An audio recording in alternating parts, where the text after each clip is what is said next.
You trespass in the lands of the Blood Moon Pack. Explain yourself. I meant no intrusion. I don't know how I got here.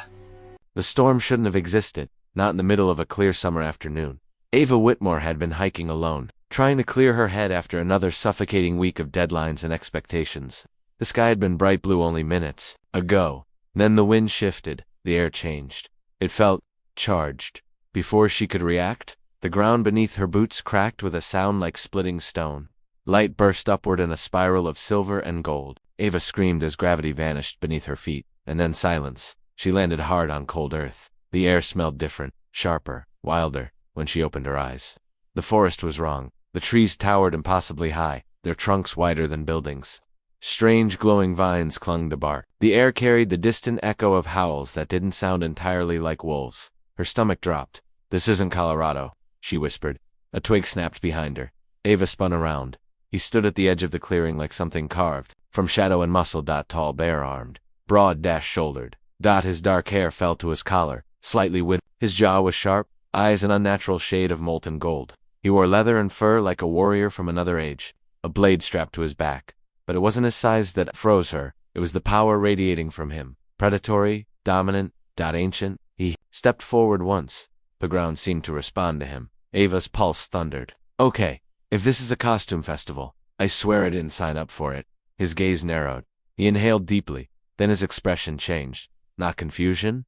Recognition? "Impossible," he murmured, voice deep as rolling thunder. She took a cautious step back. "Listen, I don't know where I am, but I'd really like to go home." "You crossed the veil," he said calmly. "The what?" His golden eyes burned brighter. "The veil of time." Her breath caught. That spiral of light. The storm. "No," she whispered. "That's not possible." He approached slowly, like a predator closing distance on something fragile. "You carry no pack scent," he observed. "No territory, mark, no bond?" She blinked. "Pack." His nostrils flared again. A strange tension coiled through his body. "But you carry something else," he said softly.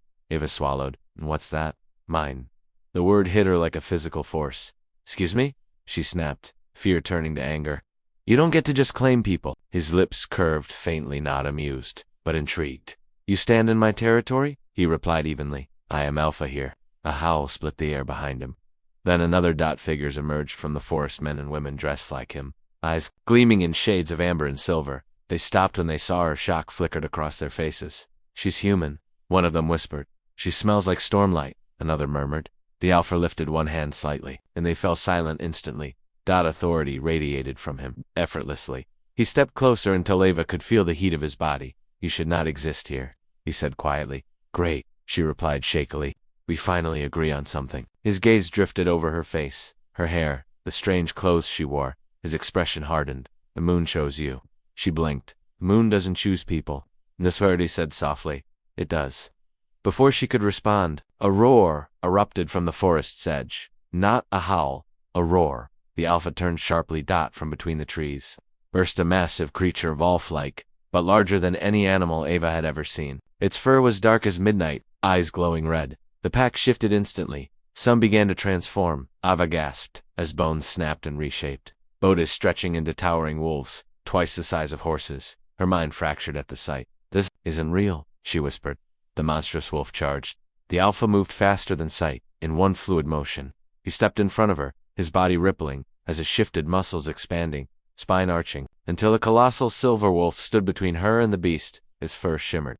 Like moonlight, he lunged. The clash shook the earth. Ava stumbled backward as the two creatures collided in a blur of claws and teeth. The pack circled, ready to intervene, but they did not. They waited. For him. The silver wolf fought with brutal precision. He wasn't merely strong, he was controlled power. Within moments, he forced the dark beast to the ground. The creature snarled once more before retreating into the forest. Wounded and defeated, silence fell. The silver wolf turned toward her, then shifted back. The Alpha stood there again, uninjured, breathing steadily. The Alpha stared at him, her world shattered beyond repair. She couldn't even finish the sentence. "The Alpha Kale," he said, "and you are under my protection." She shook her head rapidly. No, I don't belong here. I have a job, an apartment, a life." He approached slowly. "You fell through time into a war-torn era," he said quietly. "Our enemies hunt, the Veil's tears. They sensed your arrival." Her heart dropped. That thing was searching for you. Her legs nearly gave out. "Why me?" she whispered. Kale's gaze softened for the first time. You carry a scent older than this realm. The moon marked you the moment you crossed. She frowned. Marked? He reached out slowly, giving her time to pull away. When his fingers brushed her wrist, a spark shot through her skin. Not painful, but electric. A faint silver glow flared beneath her skin, just over her pulse. She gasped. Kale's expression darkened with certainty. The bond has awakened. She yanked her hand back. No bonding? No marking? I just got here. You are not prisoner, he said evenly, but you are mine by moonlaw. Her temper flared again. I don't believe in your loss. For a moment, tension thickened. Between them, then something unexpected happened. Kale knelt. The entire pack inhaled. Sharply, he lowered his head not in weakness, but in vow. I claim you not as possession, he said firmly, voice carrying through the clearing. But as my chosen, no harm will touch you in my territory. The wolves bowed their heads. Ava's anger faltered. He wasn't trying to cage her. He was protecting her. You don't even know me, she whispered.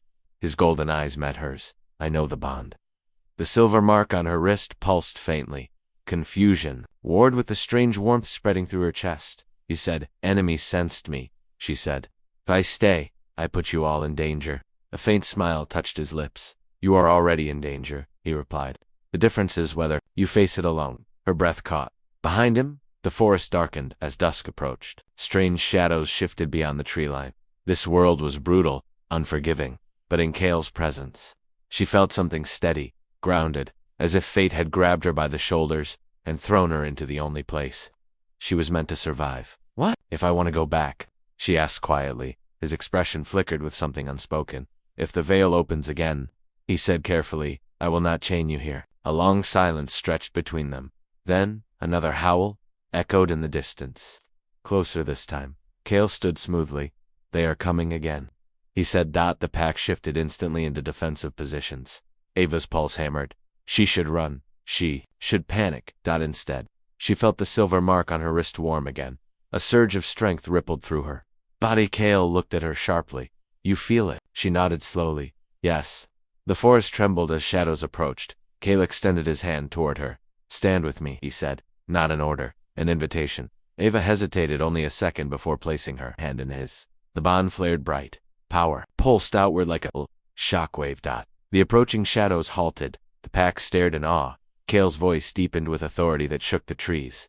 She is under my mark, he declared. Under my protection. A roar of agreement rose from his wolves. And for the first time since she fell through time, Ava wasn't afraid. She didn't know if she would ever find her way home. She didn't know why the moon chose her.